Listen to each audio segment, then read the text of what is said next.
Senhor. E eu te peço nessa noite que o Senhor possa me usar segundo que te apraz, que te agrade, que o Senhor queira falar ao coração da tua igreja. Em nome de Jesus, eu repreendo toda a retaliação do inferno, toda seta contra a minha vida agora, em nome de Jesus. Repreendo toda ajuda cilada do diabo que quer roubar a palavra da mente do teu coração, da mente do teu povo, que a nossa mente possa cativar o Senhor nessa noite. Jesus, exalta o teu nome, toca nos corações, que haja salvação de vida e libertação nessa noite. O povo de Deus diz comigo: amém. Se dois ou mais concordares na terra, será concordado no céu. Esse é o poder da oração que nós temos em conjunto. Marcos 18.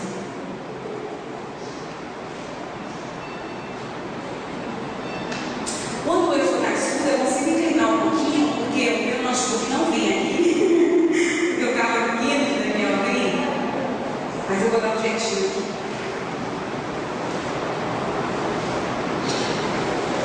Pronto. Quantos leram?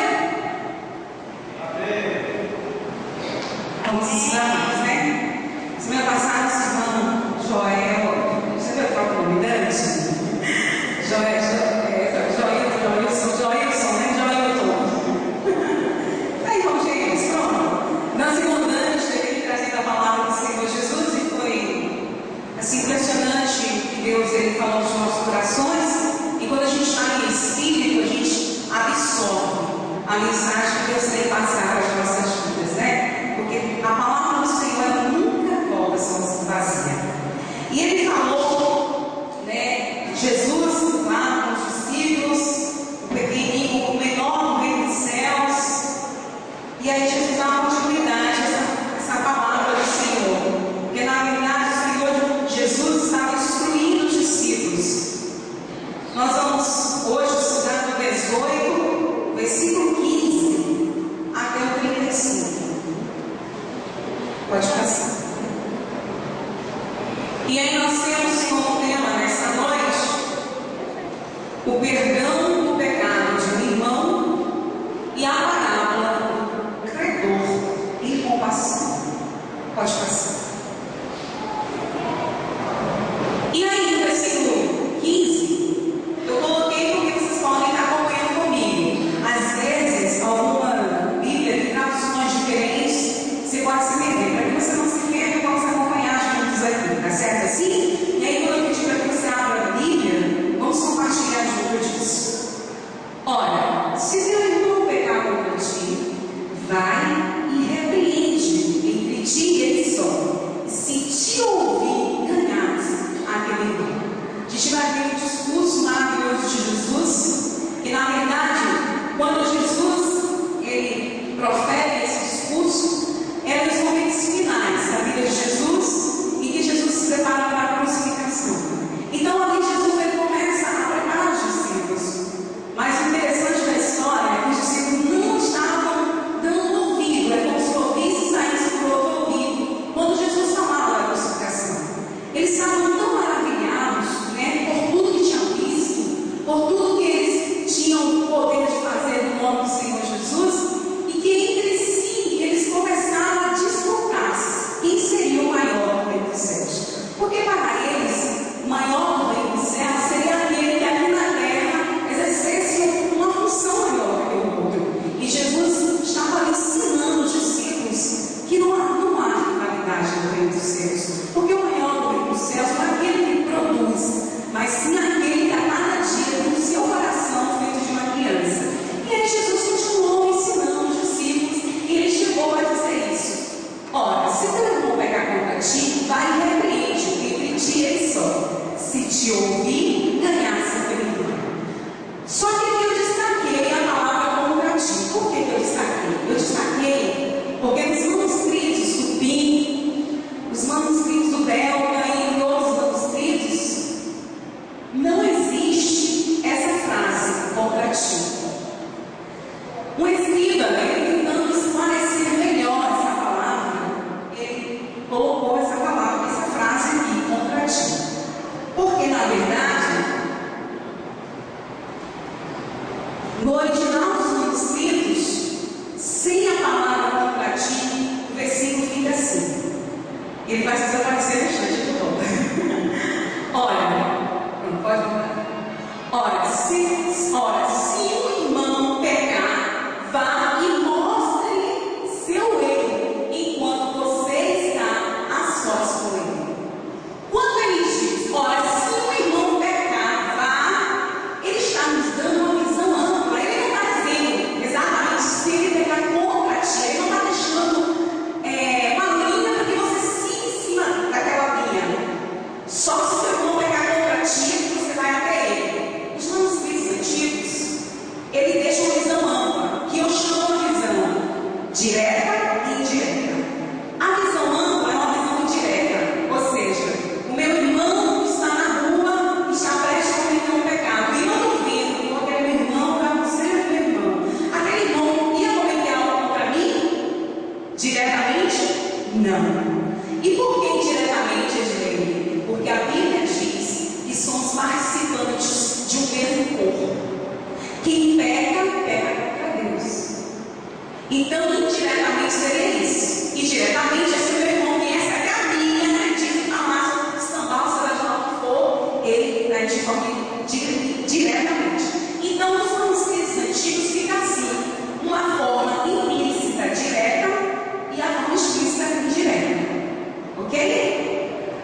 E essa está aqui, vamos direto, pode passar. Agora, na nossa Bíblia, consta isso aqui, contra ti. E aí vamos dizer, olha, se teu irmão pecar contra ti, se teu irmão vier a mim e me machucar, eu vou até ele, sozinho, tendo este irmão aconselhamento. Mas eu quero abrir um parênteses para os irmãos aqui, como eu havia dito no início, que se isso acontecesse de alguém for até você, é seríssimo, teu irmão. Você está ferido. E mesmo que o pecado não seja contra ti, mas naquele momento, quando estiver com seu irmão, alerte seu irmão. A Bíblia nos diz assim, ó, vós, pessoas fortes, suportai a fraqueza dos fracos.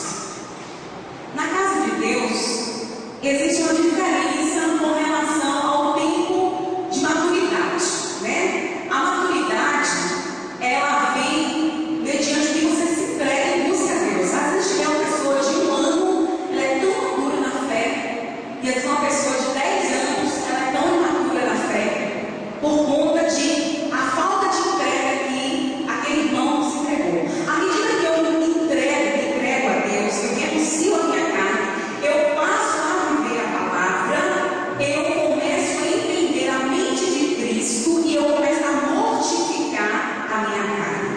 Quando Jesus, ele profere essas palavras, a visão de Jesus não está ali no momento presente.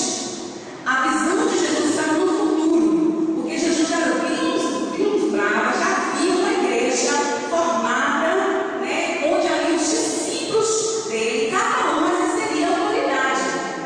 Então, por ordem, por questão de manter a ordem, questão de manter o respeito entre os irmãos, ele profere essa palavra. Agora, eu quero dizer para a igreja algo. É fácil alguém te machucar, te ferir, falar mal de você, e você ir a seu irmão e chegar a Deus e dizer, meu irmão, o que aconteceu? Eu libero seu perdão. É fácil?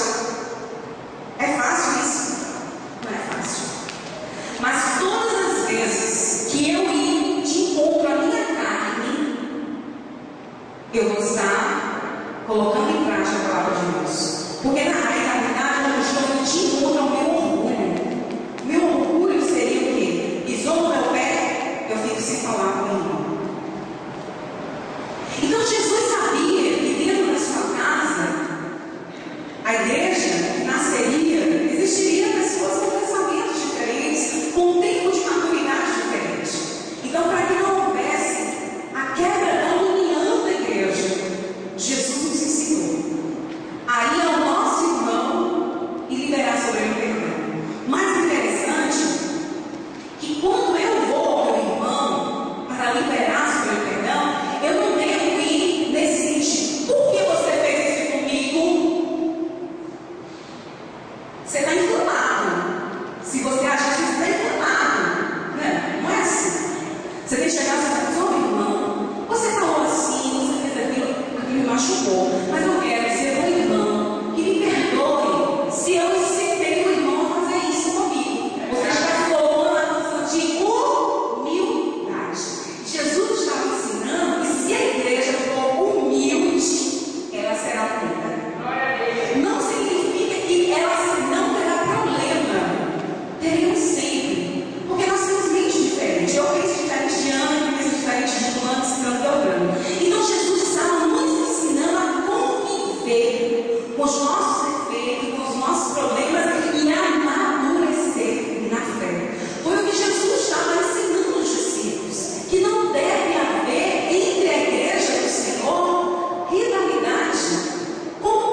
você vai e se aconselha.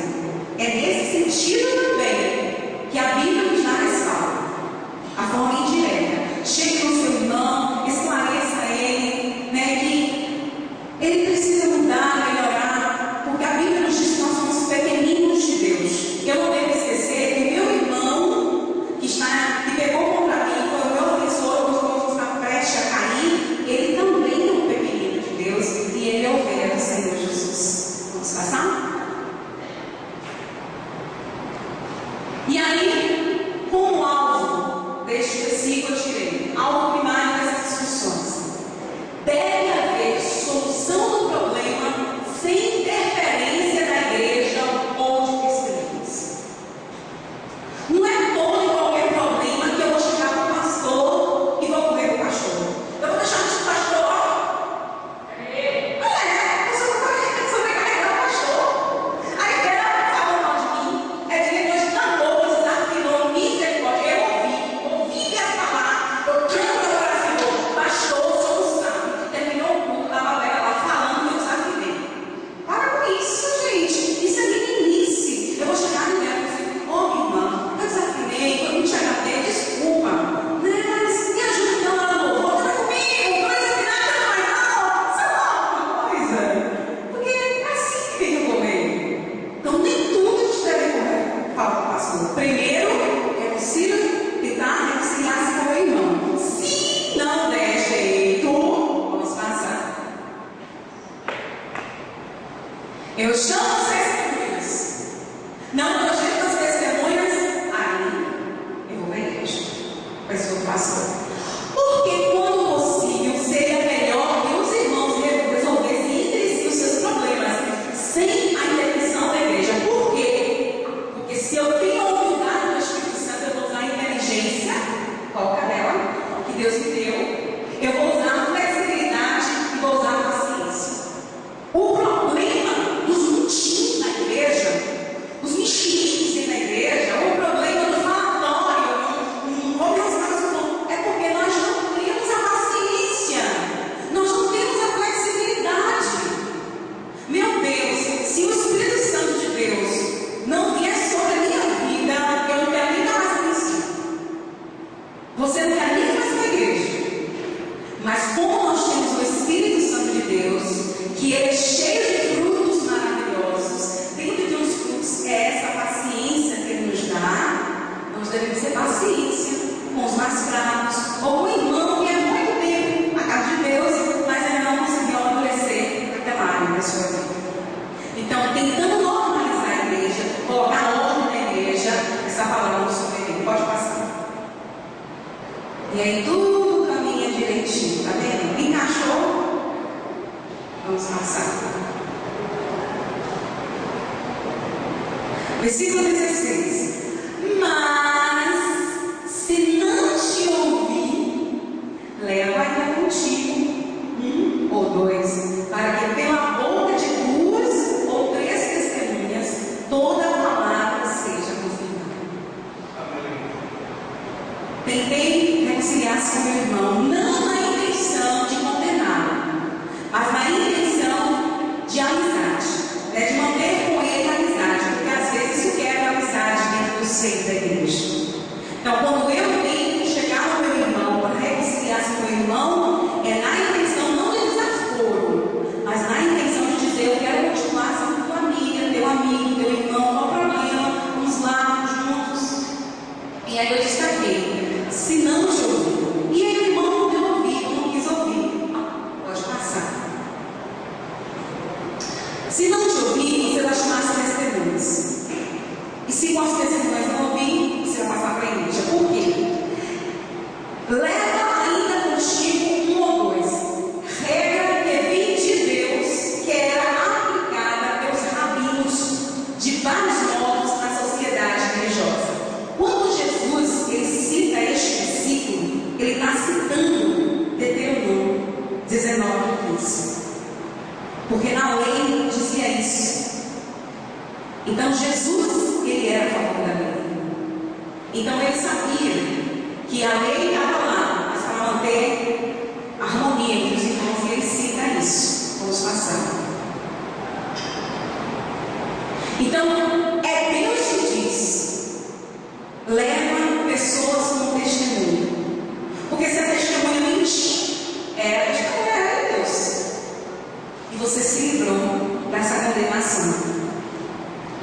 E aí diz assim, 19:15: uma só testemunha contra ninguém se levará por qualquer iniquidade ou por qualquer pecado, seja qual for o pecado que pecasse, pela boca de 2 testemunhas ou pela boca de 3 testemunhas, se estabelecerá o negócio. Está vendo? O que Jesus falou, Jesus estava citando a palavra. Vamos passar. E aí eu leio o lembrete. O lembrete para nós é: quem foi ofendido deve ter espírito de humildade de Cristo. Se eu for meu irmão para liberar perdão e eu não for na humildade, for na arrogância para tirar satisfação, eu não estou indo no Espírito.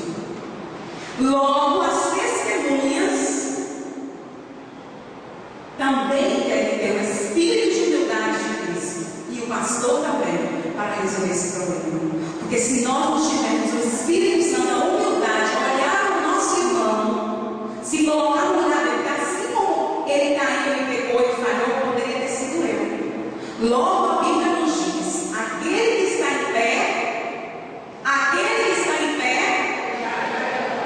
exatamente, poderia ter sido eu.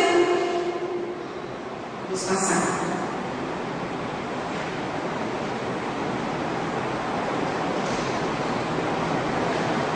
Essas ideias ou conceitos servem para regulamentar. Por que Jesus deixou isso? Para que a relação que eu tenha com meu irmão seja saudável. Pode passar.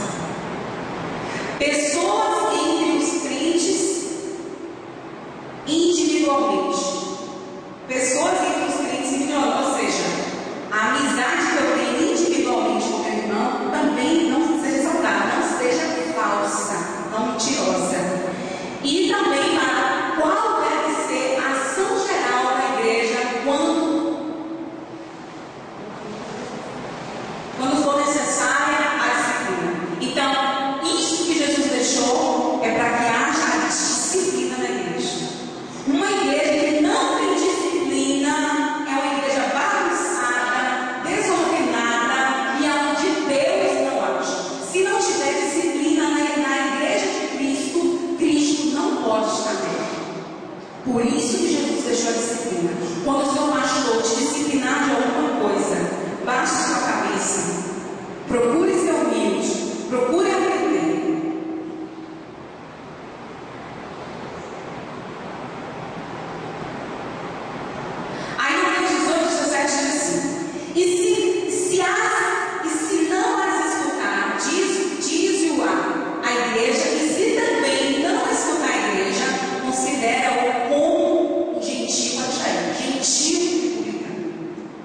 O irmão vem aplicando o irmão. Você chegou ao irmão, tentou reconciliar-se com o irmão. O irmão continuou. Você levou a testemunha. O irmão continuou. Você levou a igreja. O irmão continuou. O pastor conversou e o irmão continuou. Jesus diz o quê? Essa pessoa não tem condições de fazer parte do rebanho de Cristo. Não tem condições. Aconteceu um fato que eu tive que dizer com o membro da igreja: ou você escolhe Jesus, ou você escolhe isso que você está fazendo. Porque a pessoa falou para mim assim: olha, eu venho para a igreja, só vim para a igreja com uma noção. Se eu continuar fazendo o que eu estou fazendo, depois a partir de hoje, eu digo para você: ou escolhe Jesus, ou escolhe a sua prática. Porque se você escolher a sua prática, eu digo para você hoje: pode sair da igreja.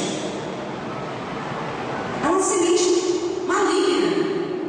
E como ministro de Deus, de te permitir estar dentro da igreja desse jeito, quem vai prestar conta? É vocês? Não. É o pastor e eu. Então, as normas existem para que haja santidade no seio da igreja.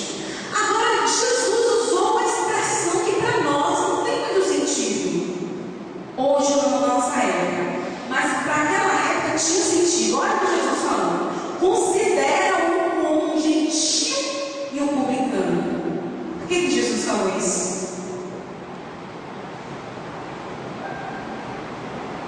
A ideia é que o ofensor, impenitente, persistente, deva se tornar para a pessoa prejudicada e para toda a igreja alguém com quem não se possa compartilhar uma religião e nem sequer a mínima convivência. Gentio, nós somos gentios, só que nós hoje estamos sob a graça que foi estendida a todos.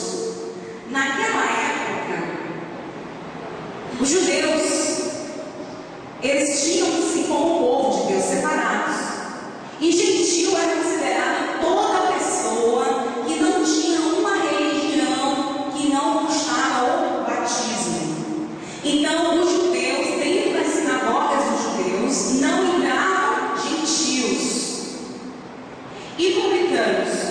Publicano era judeu que cobrava impostos para o exército romano. Então eram pessoas que extorquiam a sociedade, as pessoas consideradas de baixo escalão. Então o que Jesus fala? Uma pessoa dessa que já passou por todos esses processos, é rebelde, pratica o pecado, vem para a casa de Deus, não tem temor, Jesus falou que é considerado como um gentil, ou seja, como alguém que não tem como comungar a mesma fé. E seja considerado como publicano, como uma pessoa, a pior pessoa da sociedade. Quem quer manter um relacionamento com o pior traficante da cidade?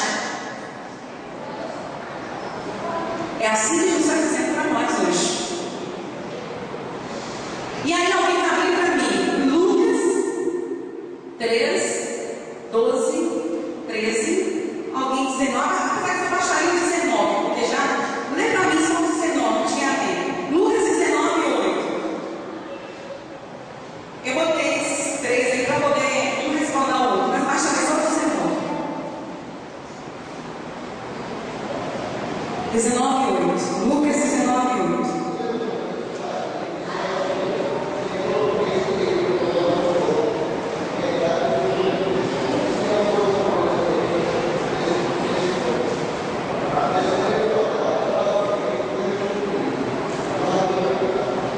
Quem era esse personagem? Zaqueu, um publicano que cobrava impostos altíssimos, e esses impostos que ele extorquia do povo judeu era dado para o povo romano. Então aí está o exemplo de uma dessas pessoas chamada publicano. Mas graças a Deus, já Zaqueu se converteu. Vamos passar. E aí, o amor é o motivo que exige tal tratamento para os nossos irmãos na fé. E outro tipo de disciplina não tem alicerce no amor. Então, o amor faz com que eu libere perdão. O amor faz com que eu seja paciente. O amor faz com que eu me coloque no lugar do irmão quando ele pecar. Toda vez que alguém erra, quando eu tenho que aconselhar, eu penso, se fosse comigo. É claro que existem momentos que você aconselha, você precisa pegar um espírito para a pessoa acordar. Cada pessoa é diferente, né? Então, o amor, ele precisa ser paciente, porque se não houver paciência, você não ama seu irmão, você não ama o corpo de Cristo. Então, essa disciplina aplicada na igreja, ela deve ser com amor. Sem amor, ela não é uma disciplina de Cristo.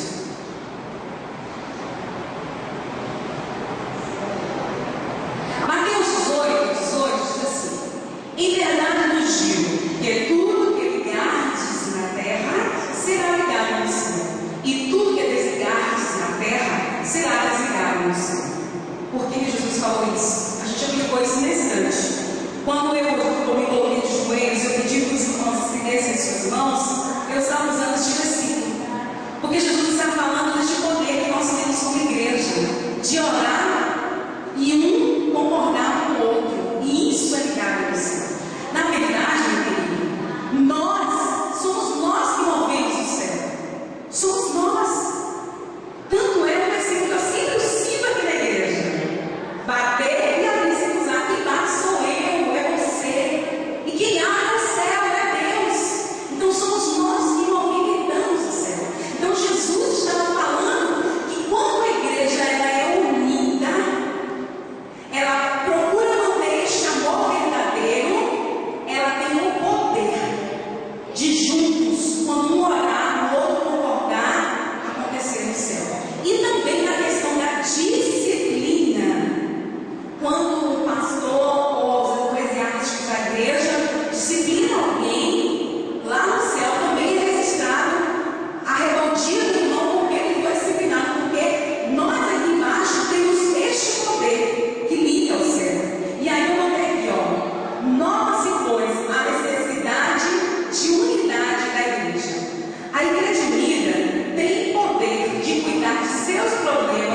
problemas, nós temos este poder de orar para a gente mandar, de orar o enfermo ser curado, né? Nós temos este poder porque Jesus se faz presente no seio da igreja. Pode passar. Aí eu coloquei lá de vida, né? Eu achei tão bonita essa foto deles divulgadas.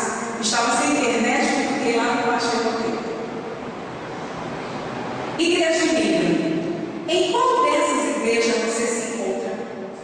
A Igreja Unida, que tem. E quais características dela? Tem poder, goza da presença mística de Jesus Cristo, o que garante a solução dos seus problemas e a provisão para as suas necessidades. Igreja Unida é a base da unidade. A base da unidade dela é Cristo. E a Igreja Desunida? Ela não tem poder. O endemoniado chega aqui, faz fumaça, quebra tudo, não tem um irmão que consegue repreender em nome de Jesus. A Igreja Desunida, ela não consegue orar para uma pessoa e a pessoa ser curada. Não há testemunhos. Não pode esperar das bênçãos de Deus. Ela não pode esperar que haja libertação. Ela não pode esperar nada disso. Não reconhece a mente de Cristo e as suas ações. Queridos, a Bíblia diz assim, ó, quem é o homem para que entenda a mente de Cristo. E quantas vezes no culto a presença de Deus está tão maravilhosa, Deus manifesta o sobrenatural dele, Deus orienta o ministrante, o pastor, a pessoa que está na direção a fazer algo, e pela fé você faz, porque naquele momento Deus quer ministrar algo para a sua igreja. A gente entende o que Jesus está querendo da gente, o que naquele momento Ele está querendo que a gente faça. Uma igreja desunida, sem a presença do Espírito Santo, não tem como. A igreja desunida não está em concordância com os princípios eternos de Deus. E a gente vê muitas igrejas onde permite-se todo tipo de pecado dentro da igreja. Infelizmente, as igrejas estão assim, ó. Porque hoje a sociedade virou moda ser crente. Crente hoje, evangelho, gospel, é status. Então, tem que estar no mundo, faz sucesso, vive todo de direito e está dentro da igreja. O pastor aceita de qualquer jeito. Essa é a igreja que a presença de Deus não está. Porque não há disciplina. Porque se há disciplina, há unidade, há o amor verdadeiro e a orientação do Espírito Santo de Deus.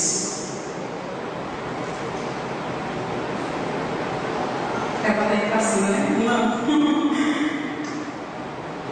Mateus 18, capítulo 18, 19. Também vos digo que, se dois de vós concordarem na terra acerca de qualquer coisa que pedirem, isso lhe será feito por meu Pai, que está nos céus. E aí, eu só coloquei como brincadeira, pode passar?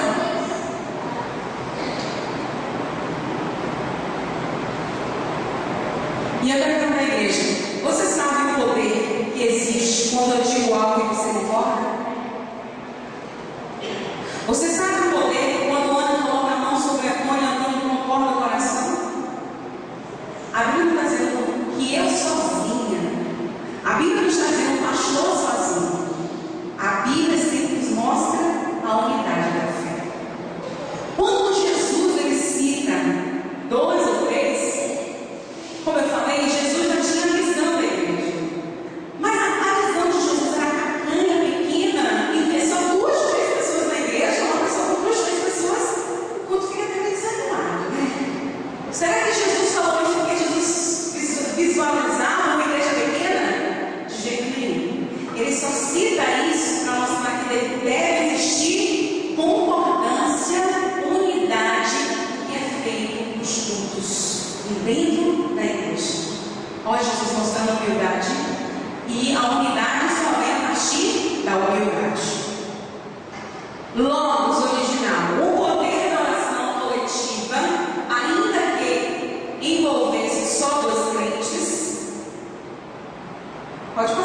estiverem falando do meu reino, estiverem falando de mim, eu vou estar entre vocês.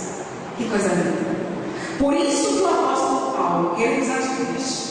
Quando nós estivermos juntos, tomando uma fresquinha na porta, eu lá na porta do prédio, no playground, de algum lugar, e eu vou me reunir com alguém, aproveita para falar de Jesus, porque ele está presente no meio da gente.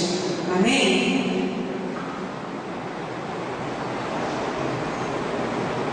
Aí eu coloquei uma aplicação mais geral para a gente ver. Primeiro lugar, foi usado para enfatizar o valor das atitudes coletivas da igreja, que em casos disciplinares, quer em casos proibições. Ou seja, a disciplina da igreja, ela foi usada para enfatizar o valor das atitudes coletivas da igreja, que em casos disciplinares, quer em casos de proibições. Ou seja, as normas da igreja, elas servem para que a nossa conduta, ela seja conduzida de acordo com a palavra de Deus. Quer seja, se o pastor proibir alguma coisa aqui na igreja, e você faz parte da igreja Batista da Graça, você diz, que besteira, a igreja falou de tal faz, o pastor está zoando, e você desobedece, diante de Deus você desobedeceu também. Porque se o que rege a igreja, as normas, não te agrada, vá para outra igreja que te agrada. Eu vou usar um exemplo aqui do valor dos cinco são pedidos. Antigamente, a igreja Assembleia de Deus não usava calça. É pecado? Não. Mas é a norma da igreja, precisa ser respeitada. Se de repente você está lá e você não quer obedecer, você está em pecado. Então vá para outra igreja que use calça. Dá para entender mais ou menos? Pronto, beleza. Então, essas normas servem para isso também. 2. As disciplinas têm aplicação geral, ou seja, refere-se ao poder da oração coletiva, mas também serve para frisar o valor das orações coletivas da igreja. Quando Jesus disse orar onde tiver um ou dois ou mais, significa isso. Este poder que nós temos. Vamos levantar um clamor para a nossa cidade. Naquele momento, os demônios nem partiam retirado. Jesus está mostrando o poder que a igreja tem. Se viver a disciplina de Deus, Cristo, a Bíblia, elas viverão unidas e elas terão poder. Coletivamente, a igreja toda, ou entre dois, ou entre três. Vamos passar.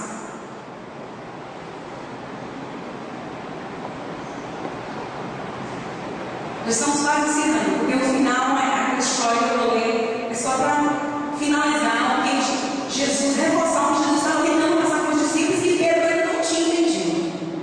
No versículo 2 diz assim: porque onde estiverem dois ou três reunidos em meu nome, aí estou no meio deles. Pode passar. Foi o que eu acabei de falar. Porque hoje tu voltou, foi? Jesus fala aqui na congregação cristã nos termos mais humildes, impelidas pelos mesmos objetivos, adoração ao Deus Pai na pessoa de Jesus Cristo. O que Jesus quer dizer com isso? Quando eu venho para a igreja, o meu objetivo tem que ser igual de Antônio, tem que ser igual de isso aqui. E qual é o objetivo de nós estarmos tudo? Adorar a Deus. E aqui adorando a Deus, eu coloco os meus problemas diante do Senhor, eu coloco as aflições no meu coração, e Deus vai estar respondendo à medida que Ele quer durante o culto. Então, no culto, Deus só pode estar presente se eu venho, por exemplo, nessa lição hoje, eu vim para quê? Para adorar a Deus e aprender o que Deus quer me ensinar. Se você vem com outro objetivo, aí acaba divergindo do irmão e Deus você pode estar presente. A concordância também mental precisa ter. 21 diz assim: então Pedro, aí, depois de Jesus ensinar tudo aquilo, né? Porque ele sabe assim, né? Poxa, que é o maior dos céus, né? Eu sou maior. Pedro, você deveria ser chamado maior, né? Pedro, ele era o porta-voz dos discípulos, era aquele que estava assim falando. Depois de Jesus ensinar para eles, né? Sobre disciplina, sobre tanta coisa, a unidade, não tem fulano que é maior que fulano,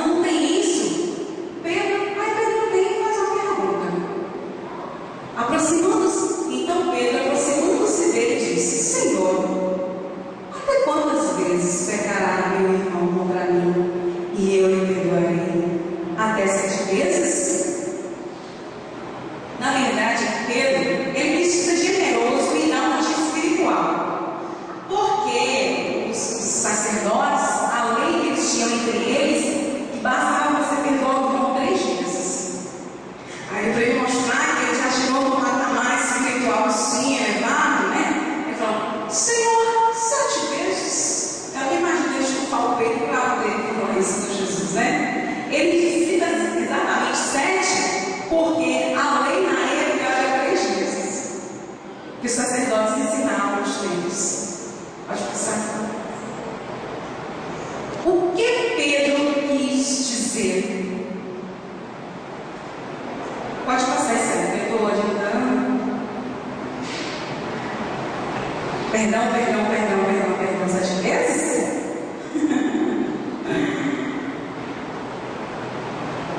Pedro quis ser generoso, pois nas tradições dos rabinos falavam em perdoar 3 vezes. Até o padre entender que são mais de 3 vezes. Mateus 22, Jesus dá uma resposta. Jesus lhe disse: não te digo que até 7, mas 70 vezes 7. Jesus está dizendo que eu tinha que calcular isso aí. Então eu vou calcular 70 vezes 7 e aí não quero mais perguntar tudo. Então 70 vezes 7 ela já era.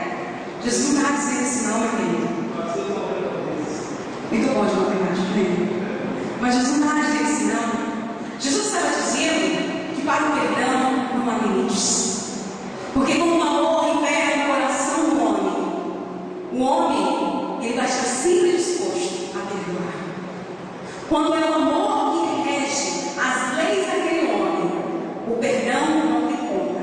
E Jesus estava dizendo que a mediocridade humana de somar 70 vezes 7 de dar 490 não se compara ao que ele já fez por nós na cruz do Calvário.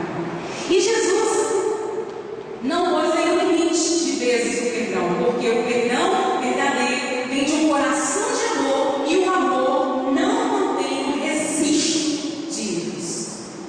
O amor tem um registro lá de erros? Não, ele não tem registro. Alguém vai ler para mim rapidinho 1 Coríntios 13:5, que fala exatamente deste amor que o apóstolo Paulo ele cita para nós.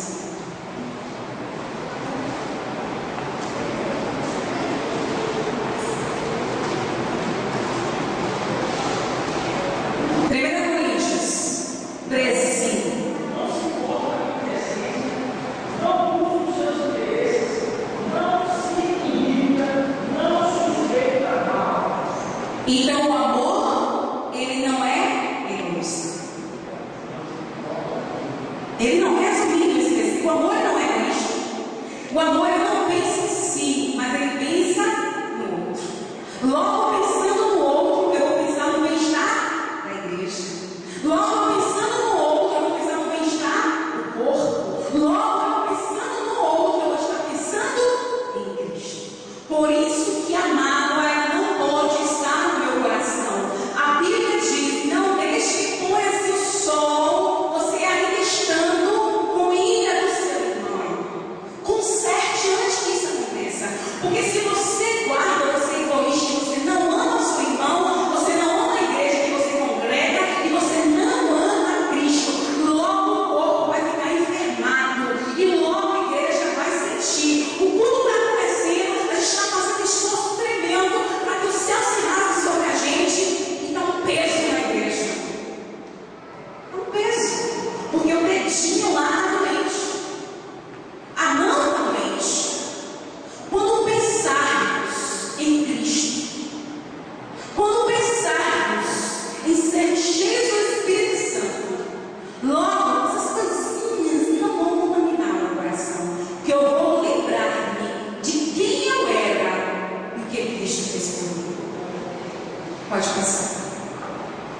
E aí, 23, Jesus ele diz: por isso, o reino dos céus pode se comparar-se a um certo rei que quis fazer contas com os seus servos. E começando a fazer contas, foi apresentado com que ele devia 10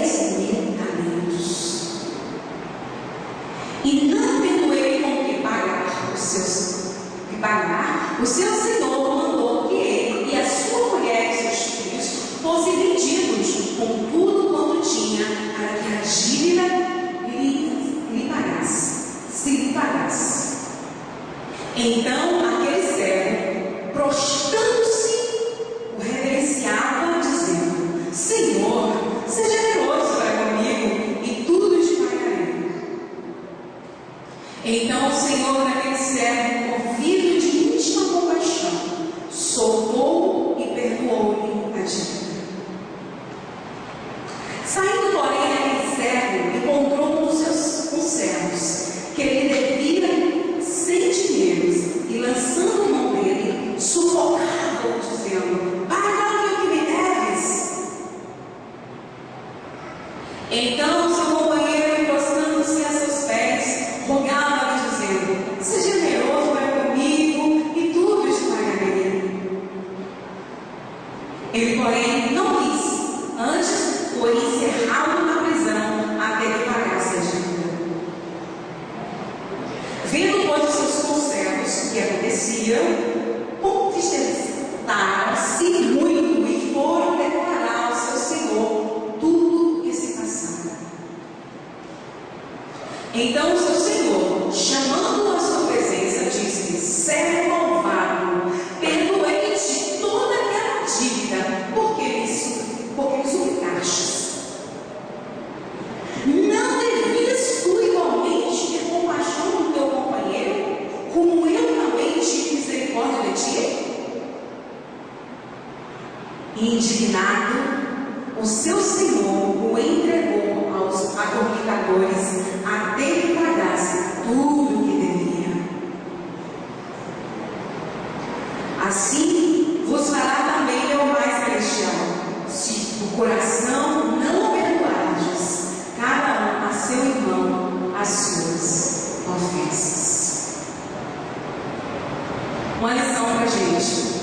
Se o rei perdoa a dívida de 12 milhões de reais do céu, sem dúvida o céu pode perdoar a dívida de cerca de 15 reais do seu amigo. Se eu, todos os dias, lembrar de quem eu é, o meu destino e o que Jesus fez por mim, logo eu não vou permitir que as aflições deste mundo, que os sentimentos, que a dívida do meu irmão venham quebrar a unidade alcançada lá na cruz do Calvário. Aí eu pergunto, essa história que eu li, vamos fazer a representação de Cristo para as nossas vidas. Qual vale mais, 12 milhões de reais ou 15 reais? A sua dívida, vamos fazer uma comparação, valia 12 milhões de reais. Na verdade, nossa dívida só tinha o valor do próprio Filho de Deus, porque era a única que podia pagar. E aí, de repente, o meu irmão, só porque falou mal de mim, só porque pisou no meu carro, só porque ele ainda não está maduro na fé, porque isso é maturidade. Só porque meu irmão ainda não amadureceu, o ponto que Jesus quer que ele amadureça, eu vou agir com meu irmão por falta de perdão, por falta de amor, sendo que todos os dias Jesus manifesta sobre nós amor. Queridos, o nosso amor, ele é inconstante. Hoje nós amamos Jesus muito, amanhã amamos menos. Hoje temos todo o tempo aqui para a igreja, amanhã não queremos nem ir para a igreja. Amanhã nós não temos nem ganho para um culto. Às vezes achamos que estamos dormindo num culto demais. O culto está demorando demais, 7h30, até 9h02 já. Então, meus queridos, vamos lembrar que o que Jesus fez por nós é muito maior. Se vivêssemos a gratidão a Deus todos os dias,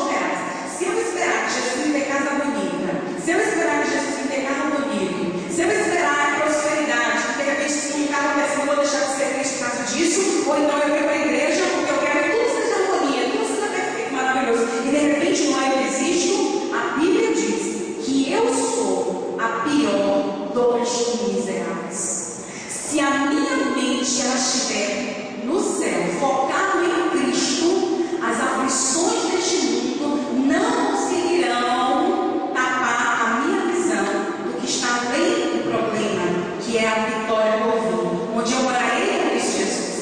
Ninguém entrará no reino dos céus, morará no reino dos céus, se os seus corações não forem como de uma criança, se os nossos corações não forem limpos, puros, onde o ensinamento da palavra de Deus é constante nas nossas vidas, porque a criança está ali, constantemente aprendendo. O pai chama a atenção, mas ele vem, ele está disposto a aprender. Isso não é certa idade, né? Porque se ele não é certa idade, já só desgraça por dentro.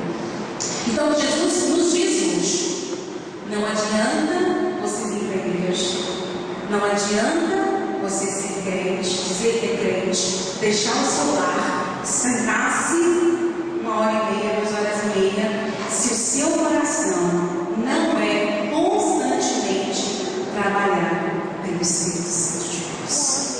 Quando o meu coração ele se rende ao trabalhar de Deus, eu consigo entender a mente de Deus. E eu vou sorrir mesmo sem pão na mesa. Eu vou vir para a igreja ainda que eu não obtenha a resposta da minha oração, porque eu sei que as aflições deste mundo não podem se comparar à glória que está por vir. Até porque essa vida aqui pode passar no piscar de olhos. O irmão Maia falou que cada culto é diferente, é verdade. Hoje tem essa quantidade de gente, mas daqui um ano talvez muita gente vá para agora.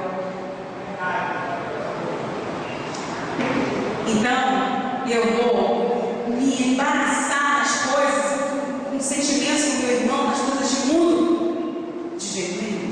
Então, nessa noite, eu quero dizer para a igreja que a maior lição que Jesus deixou é que o que Ele fez por nós não se compara, nada pode se comparar. Então, se eu todos os dias lembrar dos sacrifícios de Jesus, eu vou enxergar quão miserável eu sou e não sou melhor que o meu irmão. Carência de misericórdia. Gostaria que você ficasse de pé comigo. Tem uma música na tela que nós cantamos. Esqueci o nome, por amor, mas é outro nome. E antes de nós cantarmos essa canção, vamos ficar de pé essa noite. Eu quero dizer para você, igreja, que nós somos privilegiados por um dia ter entregue o nosso coração ao Senhor Jesus. Nós temos um destino certo na eternidade, que é o céu. Se eu caminhar no caminho de Jesus. E o caminho de Jesus, ele é estreito, mas ele traz paz, ele traz felicidade, ele traz esperança para a minha alma. Feche seus olhos, eu quero dizer para você que está aqui nessa noite, que ainda não entregou sua vida ao Senhor. Satanás, muitas vezes, ele tem entrado na sua casa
neste momento eu entrego em tuas mãos. Rose entrega a alma dela ao Senhor. Satanás, você está ouvindo? A responsabilidade da alma de Rose é de Jesus. Jesus é dono na vida de Rose. Eu te expulso agora, em nome de Jesus, vozes malignas, espíritos depressores, espíritos malignos, que tem tudo na vida de Rose. Eu te repreendo agora, em nome de Jesus. Senhor, recebe Rose, Pai. Escreve o nome dela no livro da vida. Rose, suas correntes estão sendo quebradas. Eu vejo, Rose. Havia correntes que te cercavam, filha. E você estava toda acorrentada, mas agora você pode enxergar as correntes sendo quebradas agora e caindo por terra, em nome de Jesus, porque o Filho do Homem, o Filho de Deus, entrou nesta noite na tua causa para te dar vitória. Deus abençoe Rose, em nome de Jesus. Aplauda Jesus, queridos.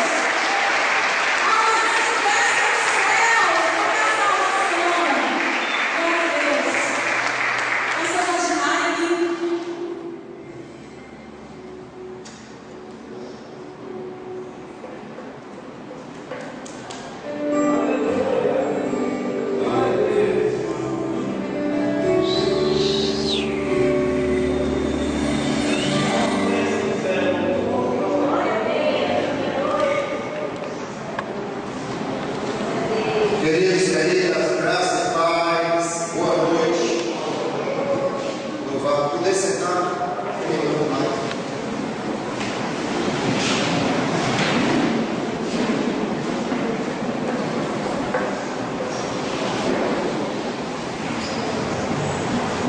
Nossa irmã aqui, nós decidimos dela da terça-feira pela manhã, um culto maravilhoso, onde a saudade, e as lágrimas se misturaram, se entrelaçaram, e assim nós abençoamos Deus da família dela, Giovana e sua amiga, por se juntar